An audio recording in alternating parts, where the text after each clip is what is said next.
है उसको करवा चौथ के नाम से जाना जाता है। आजकल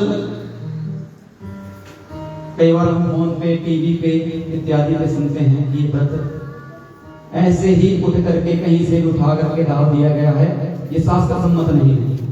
परंतु उनको मैं बताना चाहूंगा, गणेश पुराण के चौथे अंक में इसका वर्णन है।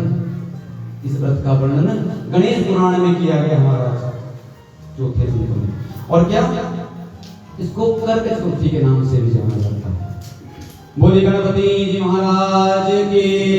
तो आइए इस कथा को श्रवण करते हैं। एक साहूकार थे, उनके 7 लड़के और 1 लड़की थी। कितने? शाबाश बच्चों, शाबाश। 7 लड़के, वेरी गुड। और सेठानी के सहित उसकी बहुएं और बेटी ने एक बार करवा चौथ का व्रत रखा। सेठानी के सहित उसकी बहुओं ने और उसकी कन्या ने जब वो व्रत रखा तो रात्रि को साहूकार के लड़के भोजन करने लगे तो उन्होंने अपनी बहन को भूखा देखा। और जब भूखा देखा तो अपनी बहन को भूखा देख करके उनके मन में एक प्रश्न उत्पन्न हुआ कि बड़ा प्रेम करते थे कि एक बहन है भाइयों की, तो बड़ा प्रेम करते थे। तो मन में विचार आया, यदि हमारी बहन ने नहीं खाया हम कैसे खा ले। परंतु भूख लगी थी तो क्या किया, थोड़ी दूर पे गए, एक बट वृक्ष था, बट वृक्ष के ऊपर चढ़ गए और एक बड़ी सी मसाल वहां पे टांग दी जला करके। और घर पे आए, और जैसे ही घर पे आए महाराज, बहन को कहा चलो चांद निकल गया, चांद निकल गया। क्यों? क्योंकि बहन के पास पहले गए थे तो बहन ने कहा था कि जब तक चांद नहीं निकलता मैं उसको अर्घ नहीं देती भैया, तब तक मैं अन्न ग्रहण। तो भाइयों ने उस अग्नि को जलाया बट वृक्ष के ऊपर और वापस आए, और वापस आकर के बहन को कहा चलो चंद्रमा निकल गया है। जैसे ही चंद्रमा निकल के आए ये बात कही तो वो उठी और उस पूजा को करने के लिए उन्होंने क्या किया, छन्नी ली इसने भाइयों ने, और छन्नी के बीच में से उसको दिखाया अग्नि को। ऐसे लगे जैसे चंद्रमा निकल आए। परंतु वहां पे भाभियां खड़ी थी।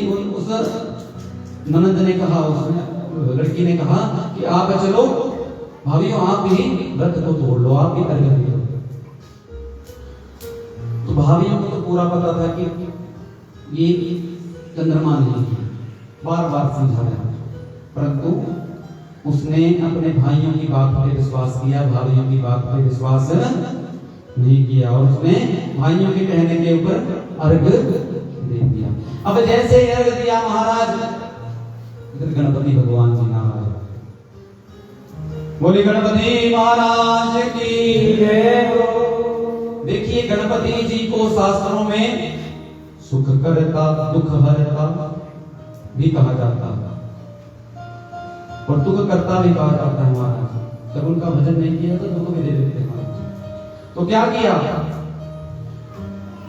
उसने व्रत को अर्घ दे करके व्रत को तोड़ लिया। और जैसे तोड़ा तो गणपति भगवान नाराज हुए। गणपति भगवान ने जैसे नाराज हुए, उन्होंने उसके पति को भी मार कर दिया।